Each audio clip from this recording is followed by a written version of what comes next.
Hello மக்களே, welcome to genius பார்வை. இன்னைக்கு நம்ம ஜீனியஸ் பார்வையில எதை பத்தி பேச போறோம் அப்படின்னு உங்களுக்கு நல்லாவே தெரிஞ்சிருக்கும். நீங்க தமிழ்ல பார்த்துட்டு தான் வந்திருப்பீங்க. தீபாவளியை பத்தின ஒரு டிஸ்கஷன் வீடியோ தான் இந்த வீடியோ இருக்க போகுது. நிறைய பேர் வந்து வீடியோஸ் பாக்குறீங்க, நான் சப்ஸ்கிரைப் பண்ணாமலே பார்த்துட்டு இருக்கீங்க. கண்டிப்பா இந்த சேனல் சப்ஸ்கிரைப் பண்ணுங்க. இந்த மாதிரி யூஸ்ஃபுல்லான வீடியோஸ் வந்து நாங்க ஃபியூச்சர்ல நாங்க போட்டுட்டே இருப்போம். உங்களுக்கு வேற ஏதாச்சும் கண்டென்ட் வந்து இதை பத்தி பேசுங்க அப்படின்னு உங்களுக்கு தோணுச்சுனாலும் நீங்க கண்டிப்பா வந்து எங்ககிட்ட கமெண்ட் செக்ஷன்ல போடுங்க. அதை பத்தின வீடியோ வந்து நாங்க பேசி போடுறோம். தீப பிளஸ் ஒளி, தீப ஒளி, தீபாவளி, திவாலி என்று பல்வேறு பெயர்களை கொண்ட இந்த தீபாவளி பண்டிகை வெவ்வேறு நாட்டுல வெவ்வேறு முறையில செலிப்ரேட் பண்ணாலுமே அதோட மெயின் தீமா என்ன இருக்கு அப்படின்னா, குட் ஸ்பிரிட் வந்து ஈவில் ஸ்பிரிட்டை ஒண்ணு ஜெயிச்சிடுச்சு. அதனால வந்து நமக்கு இருந்த நெகட்டிவ் வைப்ஸ் எல்லாம் போயிட்டு இதுக்கப்புறம் பாசிட்டிவ் தான், இதுக்கப்புறம் நம்ம வாழ்க்கையில எல்லாமே நல்லதுதான் நடக்கும்ன்றதுதான் ஒரு மெயினான கான்செப்டாவே இருக்கு இந்த தீபாவளி பண்டிகையில. அந்த ஈவில் ஸ்பிரிட் யாரு அப்படின்னா வந்து நரகாசுரன். நரகாசுரனுடைய அம்மா அப்பா யாரு அப்படின்னா பூமாதேவி தான் அவங்களுடைய அம்மா. விஷ்ணுவோடைய 3வது அவதாரமான வரஹான்றவர் தான் அவங்களுடைய அப்பா. இவங்க 2 பேருக்கும் பிறந்தவங்க தான் வந்து நரகாசுரன். இந்த நரகாசுரன் வந்து பூமியில கெட்ட விஷயங்கள் பண்ணிட்டு இருக்கிறதாவும், கெட்ட எண்ணத்தோட இருக்கிறதாவும், கடவுளை வந்து பழிச்சுக்கிட்டே இருக்கிறதாவும் வந்து தேவர்கள் இதெல்லாம் பார்த்து அவங்க அப்பாவான வரஹா அவங்க கிட்ட போயிட்டு கம்ப்ளைண்ட் பண்றாங்க.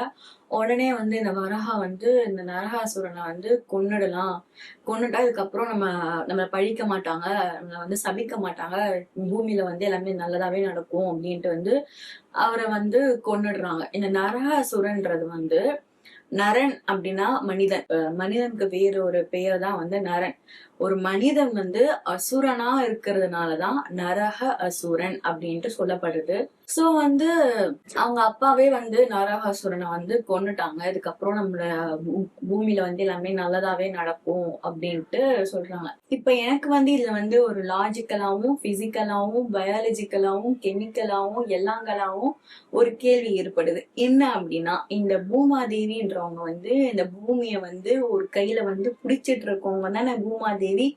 அப்படி இருக்கும்போது இந்த பூமாதேவிக்கும் வரஹான்றவங்களுக்கும் வந்து எப்படி வந்து அவங்களுக்கு ஒரு லிங்க் வந்திருக்கும், இப்படி வந்து அவங்க காதலிச்சிருப்பாங்க, இப்படி கல்யாணம் பண்ணிருப்பாங்கன்ற ஒரு கேள்வி எல்லாம் எனக்கு ஏற்படுது. அப்படி எனக்கு தான் ஏற்படுதா இல்ல உங்களுக்கும் ஏற்படுதா? அத பத்தி வந்து இன்னும் வந்து ரிசர்ச் பண்ணும்போது மரவிலை அடிகளார் வந்து என்ன சொல்றாங்க அப்படின்னா, தீபாவளின்ற ஒரு பண்டிகை வந்து ஆரிய பார்ப்பனர்கள் கட்டி வைத்த ஒரு கற்பனை கோட்டை அப்படின்னு சொல்றாங்க. ஆரிய பார்ப்பனர்கள்லாம் யாருன்னு தெரியும் இல்லையா? ஆரியர்கள்லாம் வந்து சென்ட்ரல் ஆஃப் த ஏசியால இருந்து நம்ம நாட்டுக்கு வந்தவங்க தான் ஆரியர்கள். அதுல இருந்து கொஞ்சம் பூசாரிகள்லாம் உருவானாங்க. அவங்கதான் வந்து ஆரிய பார்ப்பனர்கள் அப்படின்னு சொல்றாங்க. சோ வந்து இது என்னவா இருக்கு அப்படின்னா, இந்த தீபாவளி பண்டிகை ஃபர்ஸ்ட் ஆஃப் ஆல் தமிழர்கள் பண்டிகையே இல்ல. இந்த தீபாவளிக்கு பின்னாடி இருக்கிற கதைகள், புராண கதைகள் எல்லாமே வந்து ஒரு கட்டுக்கதைகள் அப்படியாதான் வந்து என்னோட ஒப்பீனியனா இருக்கு. இப்ப இந்த மாதிரி கேள்விகள் வந்து எனக்கு மட்டும் தான் வருதா அப்படின்னு நான் வந்து கொஞ்சம் சர்ச் பண்ணி பார்க்கும்போது பாரதிதாசனுக்குமே வந்து என்ன சொல்றாரு அப்படின்னா, இந்த தீபாவளின்றது வந்து நரகாசுரனை வந்து கொன்னுட்டாங்கன்றாங்க. நரகாசுரனை கொண்டா நல்லதுன்றாங்க. யாருக்கு நல்லது? இதே கொஸ்டின் எனக்குமே வருது. ஏன் அப்படின்னா, இப்ப வருஷம் வருஷம் நமக்கு வந்து ஏதோ ஒரு அசுரன் வந்து அந்த அசுரனை வந்து கடவுள் வந்து கொன்னுட்டாங்க அப்படின்னா நம்ம வருஷம் வருஷம் நம்ம வந்து வெடி வைக்கிறதோ தீபத்தை கொளுத்துறதோ வந்து கொஞ்சம் ஒரு லாஜிக்கலா இருக்கு. ஏன்னா நம்ம கண்ணால பாத்திருக்கோம் அப்படின்ட்டு நம்ம வந்து அதை நம்பலாம். அப்படி இல்லைன்னா நம்ம பாட்டி பார்த்திருக்காங்களோ இல்ல அதுக்கு முன்னாடி இருக்கிறவங்க தலைமுறைகள் பார்த்திருந்தாவோ அது வந்து கொஞ்சம் வந்து லாஜிக்கலாவும் இருக்கு. இதுல உங்களுக்கு விஷயம் தெரிஞ்சிருந்தாவும் நீங்க வந்து கண்டிப்பா வந்து கமெண்ட் செக்ஷன்ல போடுங்க. நாங்க அதை பார்த்து நாங்களும் தெரிஞ்சுக்கிறோம். இப்போ இந்த தீபாவளின்ற ஒரு கான்செப்ட்ல எனக்கு தெரிஞ்ச ஒரு நல்ல விஷயம் அப்படின்னா என்னது அப்படின்னா வந்து ஃபயர் கிராக்கர்ஸ். ஏன் ஃபயர் கிராக்கர்ஸ் நான் சொல்றேன் அப்படின்னா, இம்போர்ட் அண்ட் எக்ஸ்போர்ட்ல வந்து மேஜர் ரோல் வந்து பிளே பண்ணுது. இப்போ நீங்க வந்து பாத்தீங்க அப்படின்னா, எந்த நாடு வந்து ஃபயர் கிராக்கர்ஸ் அதிகமா ப்ரொடியூஸ் பண்ணுது அப்படின்னா, ஃபர்ஸ்ட் வந்து சைனா இருக்கு, செகண்ட் வந்து நம்ம இந்தியா இருக்கு. இந்தியால மெயினா வந்து சிவகாசி தான் ஹை லெவல்ல வந்து ஃபயர் கிராக்கர்ஸ் வந்து ப்ரொடியூஸ் பண்ணும். இந்த தீபாவளின்ற ஒரு பண்டிகை வந்து ரிலீஜியஸ வந்து பிரைஸ் பண்ற விதத்துல இல்லாம ஃபயர் கிராக்கர்ஸ் செய்யறாங்க இல்லையா தொழிலாளர்கள், அவங்கள வந்து ஹானர் பண்ற விதத்துல இருந்துச்சுன்னா அது வந்து அக்செப்டபிளாவும் இருக்கும், லாஜிக்கலாவும் இருக்கும் இல்லையா?